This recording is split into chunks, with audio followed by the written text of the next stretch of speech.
투자할 만한 종목들, 업종군을 찾아보도록 하겠습니다. 그 전에 시장 상황 잠깐만 좀 체크를 해보도록 하죠. 양시장의 낙폭이 좀 커지고 있는 상황입니다. 코스피는 2165선, 그리고 코스닥은 670선까지 지금 떨어지고 있고요. 1.3%, 1.67% 지금 조정을 받고 있는 상황입니다. 역시 기관 측에서 좀 매도 물량이 계속 좀 커지고 있는 상황이고, 어느덧 코스피에서는 4천억 원 가까운 매도 물량이 지금 나오고 있는 상황이죠. 코스닥 역시 며칠째 계속 기관과 외국인이 계속 팔아내면서 상대적으로 코스닥은 더 좀 힘을 잃을 수밖에 없는 상황입니다. 이런 가운데서 우리가 어디에 투자해볼 수 있을지, 어떤 전략이 가능할지 한번 이야기 나눠보도록 하죠. 이베스트 투자증권 이비즈 영업팀의 염승환 차장과 함께합니다. 어서 오십시오. 안녕하세요. 안녕하세요. 제가 미리 잠깐 봤는데 이런 상황에서 특히 소비와 관련된 건 다 거의 다 폭탄을 맞고 있는 상황에서 의류주 가지고 오셨더라고요. 지금 어디 가게 나가서 옷 사 입을 때가 아닌데 왜 갖고 오신 겁니까? 근데 이제 어차피 우리가 시장이 지금 안 좋긴 한데 그래도 좀 아이디어는 계속 연구를 해봐야 될 것 같고 또 이게 저는 기회가 될 수 있다고 좀 보거든요. 왜냐하면은 이 코로나19라는 게 영원히 갈 건 사실 아니잖아요. 어느 시점에서 잡힐 거고, 지금 너무 이제 불안하니까 계속 지금 지수도 밀리고 투자들도 지금 계속 던지고는 있지만 이런 것들이 결국엔 시간이 지나면 저는 해결된다 보고 있기 때문에 여기서 좀 지금 물론 안 좋은 기업들도 있고 좋은 기업들도 다 같이 빠지지만 한번 좋은 기업들 우리 또 좋은 매수할 수 있는 구간까지 왔기 때문에 한번 좀 미리 선점하자는 측면에서 좀 말씀을 드리는 거고, 그리고 우리 업종 오늘 제가 이제 말씀을 드릴 건데 우리 업종은 다 사자는 게 아니에요. 거기서도 정말 옥석을 잘 가리시면 좀 보석 같은 기업들 우리가 찾아낼 수 있거든요. 그걸 한번 설명드리려고 하는데, 어쨌든 이제 앵커님 말씀대로 코로나19가 감염이 확산되면서 오프라인 쪽이라든가 국내 전통적인 이제 패션 의류 업체들이 정말 심각한 타격을 좀 받을 수밖에 없어요. 그럼 누구나 다 아는 사실이고 당연히 안 좋겠죠. 백화점뿐만 아니라 마트도 마찬가지고. 그나마 좀 잘 되는 게 유일하게 좀 온라인밖에 없잖아요. 오히려 온라인 매출은 좀 급증하고 있다고 하는데, 어쨌든 코로나19를 떠나서라도 지금 트렌드를 보셔야 될 게 뭐냐면 지금 이 소비 시장이 점점 양극화하고 있어요. 무슨 얘기냐면은 기존에 예전에 전통 방식으로 오프라인 매장 쪽에서 영업을 했던 그런 업체들은 점점 더 힘들어집니다. 근데 이게 코로나19 영향하고는 사실 별개의 문제입니다. 이거는 구조적으로 가는 거고, 좋아지는 쪽은 어디입니까? 온라인 쪽하고, 다들 아시겠지만 온라인 시장 계속 성장을 하니까 그거랑 의외로 계속 성장하는 게 명품 시장이에요.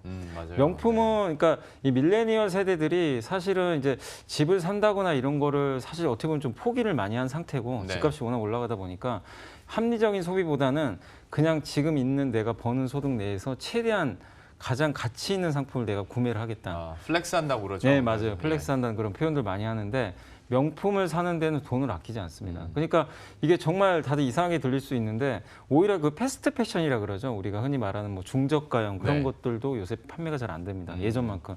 아예 그러니까 지금 젊은 세대들이 그냥 고가 명품 브랜드 옷이나 가방, 신발 이걸 그냥 사버려요. 그리고 사실 그게 또 재테크도 된다 그러더라고요. 왜냐하면 그 명품 의류 브랜드나 이런 것들은 또 중고 시장에서도 제값을 많이 받기 때문에 이게 손해볼 게 없다는 거죠. 그래서 온라인과 명품은 계속 성장하고, 그다음에 기존의 오프라인하고 중저가, 잘 나가던 중저가 가성비 따지던 그게 오히려 좀 몰락하는 지금 흐름으로 가고 있기 때문에 거기서 우리가 포인트를 좀 잡아야 될 것 같고, 한 가지 더 말씀드릴 게, 많이 이름들 들어보셨을 거예요. 무신사라고 아마 남성분들은 이제 모르신 분들이 없으실 거고, 지그재그라고 남성분들은 모르실 수 있는데 저도 정말 깜짝 놀랐는데 10대에서 쿠팡을 제치고 저도 그 표 봤습니다. 정말 깜짝 놀랐습니다. 그 지그재그도 저도 이제 그 뉴스 나중에 이제 찾아봤는데 이런 이제 10대, 20대 분들이 정말 다 쓰시더라고요. 여성분들이. 그게 사실 큐레이션 하는 거잖아요. 어떻게 보면 쇼핑몰들 다 모아다가 여성분들은 이제 지그재그 앱만 키시면 거기서 이제 모든 걸 내가 다 사서 추천도 해주고 그런 서비스인데, 어쨌든 그게 지금 핫해지고 있고, 또 에이블리라고 들어보셨을지 모르겠는데 10대, 20대에서 역시 핫한 건데, 인스타그램이나 이제 유명 팔로워들이 여기서 자기가 직접 상품을 판매하는 게 아니라 이 에이블리를 이용을 하면 여기서 다 대행을 해서 상품 판매까지 다 해준다 그러더라고요. 이제 본인 네임밸류만 있으면 가능한 거죠. 그것뿐만 아니라 브랜디라고 있는데, 브랜디는 20대 여성 3명 중 1명이 사용하는 브랜드인데, 이것도 역시 내가 돈이 없어도 20대 분들이 만약에 내가 창업을 하고 싶잖아요. 브랜드에 그냥 등록만 하면 돼요. 매출이 그러니까 100만 원이 발생했으면 대신에 브랜디가 90만 원을 가져가고 내가 10만 원을 가져가는데, 좋은 점은 전혀 돈이 안 들어가요. 카페24 같은 거예요, 그러면? 카페24 근데 자기가 돈을 내고 네. 등록도 해야 되고 네. 물건도 자기가 구매를 해야 되고 쇼핑몰도 그 매뉴얼 따라서 만들어야 되잖아요. 예. 근데 이건 그게 아니에요. 그냥 나는 돈 낼 필요 없고 물건도 여기서 다 사줘요. 다 알아서 해줍니다. 예. 그러니까 자기는 그냥 판매만 하면 되는 거죠. 어떻게 보면 돈이 안 돼. 그러니까 네. 대신에 수수료가 되게 비싸요. 근데 20대 분들 같은 경우는 비용이 안 들어가니까 너무나 좋은 거죠. 그러니까 이런 것들이 지금 핫한데 제가 왜 이걸 말씀드리냐면 지금 이쪽 그 패션 시장 자체가 이렇게 온라인 그 예전에 그러니까 우리가 흔히 아는 대형 회사가 주도권을 잡는 시장이 아니라 이런 이제 한때 이제 지금은 커졌죠. 중소형 이제 어떻게 보면 플랫폼 회사라고 해야 할까요? 카카오나 네이버 같은 역할을 하는 회사들이 갑자기 의류 이쪽 시장에서 나타나가지고 시장을 잠식하고 있어요. 그렇다는 얘기는 결국에 기존의 대형 의류 회사들이 여기에 종속될 수밖에 없어요. 점점 힘을 잃어가겠죠.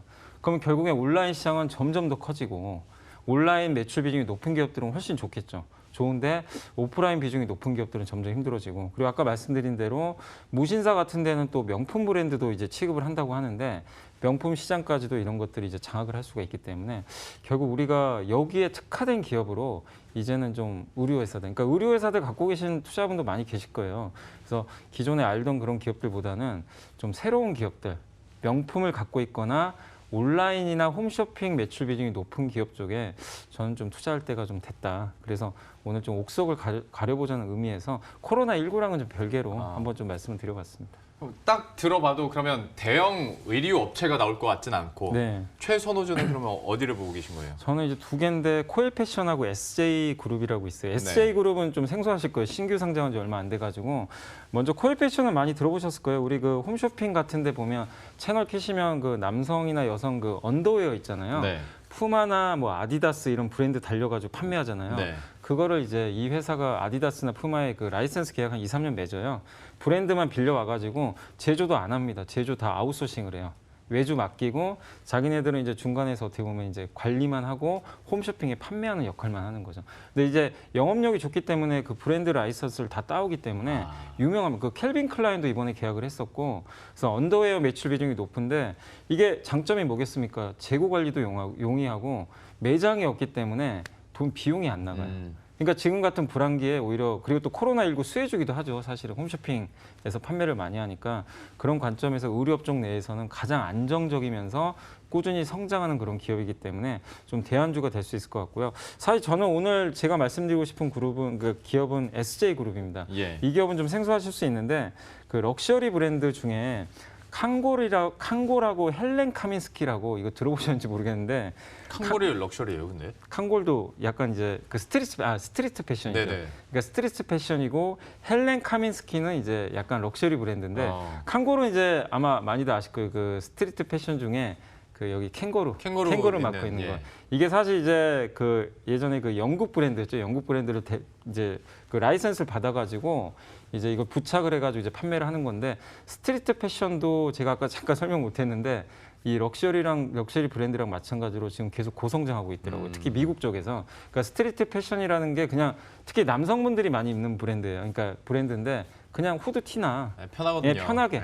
예. 그 남성분들은 많이 좀 공감하실 거예요. 그러니까 그런 패션 브랜드가 의외로 잘 나가는데 이 칸고를 이렇게 가져와 가지고 한국 시장에서 지금 매출이 엄청나게 좀 점프를 하고 있습니다. 그리고 헬렌 카민스키는 뭐냐면은 약간 이제 여성 브랜드인데 여자분들 그 연예인들이 모자 아세요? 우리나라 말로 하면 약간 밀짚 모자라고 해야 될까요? 여름에 쓰는 캡 모자 같은 거 있죠. 그런 것들을 이제 바캉스를 갈 때 공항 패션에서 본 것 같습니다. 그 연예인분들이 워낙 많이 착용을 해요. 비싸요. 하나에 20에서 70만 원 정도 합니다. 이거를 가져왔어요. 호주 브랜드인데 이걸 가져와서 지금 런칭을 해서 판매를 하고 있는데 이제 브랜드가 좀 다양해지니까 근데 헬렌 카민스키가 굉장히 고마진 브랜드고 특히 여성분들 사이에서 이 모자가 엄청나게 핫하다고 하더라고요.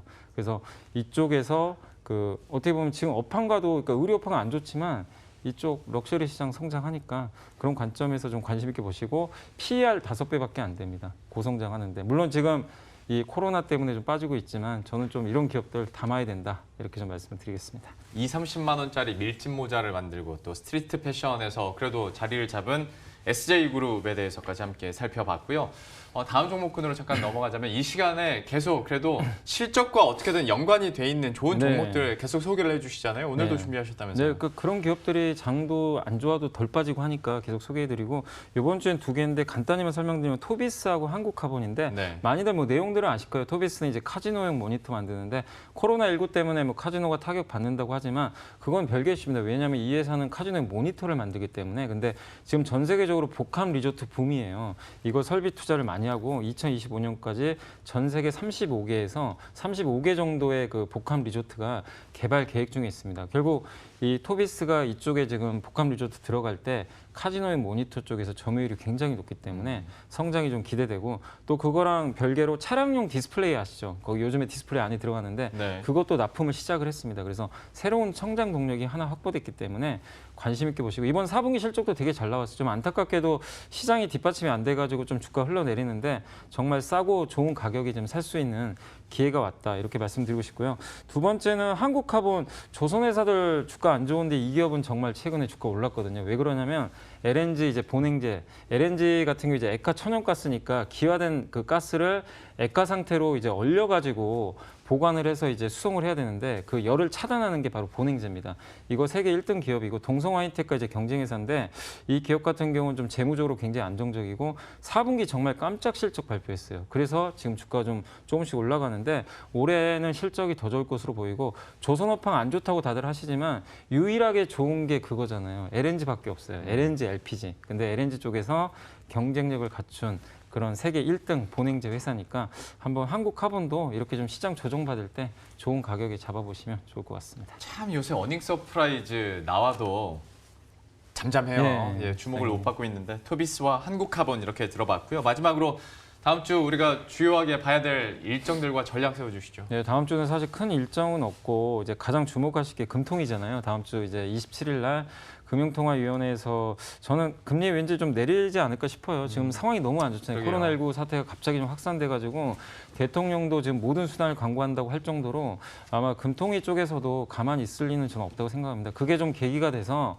금리 인하 좀 공격적으로 해서 시장이 좀 좋은 쪽으로 갔으면 하는 바람이고 다만 단기적으로 다음 주까지 달러 강세가 좀 계속 이어지면서 이 불확실성이 확대되니까 시장이 위로 급등하기는 좀 어렵지만 어쨌든 박스권 장세 계속 이어진다는 측면에서 2150을 바닥으로 보시고 여기서는 조금 더 인내심을 좀 발휘하자 이렇게 말씀드리고 싶고 포트폴리오 슬림화하셔서 아까 말씀드린 중소형 실적주 위주로 계속해서 재편하는 과정이 좀 필요할 것 같습니다. 시간이 좀 없긴 합니다만 항상 잘 맞추셔서 만약에 정말로 금리 인하를 전격적으로 단행을 한다면 네. 시장이 이거 진짜 호재로 받아들이긴 합니까? 저는- 언제부턴가 좀 약발이 떨어져서 저는 왜냐하면 그래도 지금 반반이에요. 안 한다는 의견도 많아요. 왜냐하면 금리 레벨이 워낙 낮으니까. 근데 하게 되면 어쨌든 좀 저는 깜짝 이벤트라고 보거든요. 그리고 중국이 왜 이렇게 강하겠습니까? 발원지는 거긴데 그쵸. 시장 되게 강해요. 유동성이거든요. 마찬가지로 한국도 이런 액션을 취해주면 좋은 쪽으로 간다고 저도 보고 있습니다. 다음 주에 한번 깜짝 선물이 있을지 한번 기대를 해보도록 하겠습니다. 오늘 이베스트 투자증권 이비즈 영업팀의 염승환 차장과 함께했습니다. 고맙습니다. 감사합니다. 예, 그럼 저희도 여기서 인사드리도록 하겠습니다. 이번 주 마무리까지 좀 현명하게 잘 하셨으면 좋겠고요. 저희들은 다음 주 월요일 이 시간에 또 새로운 종목과 전략 들고 다시 찾아뵙도록 하겠습니다. 시청해주신 여러분 고맙습니다.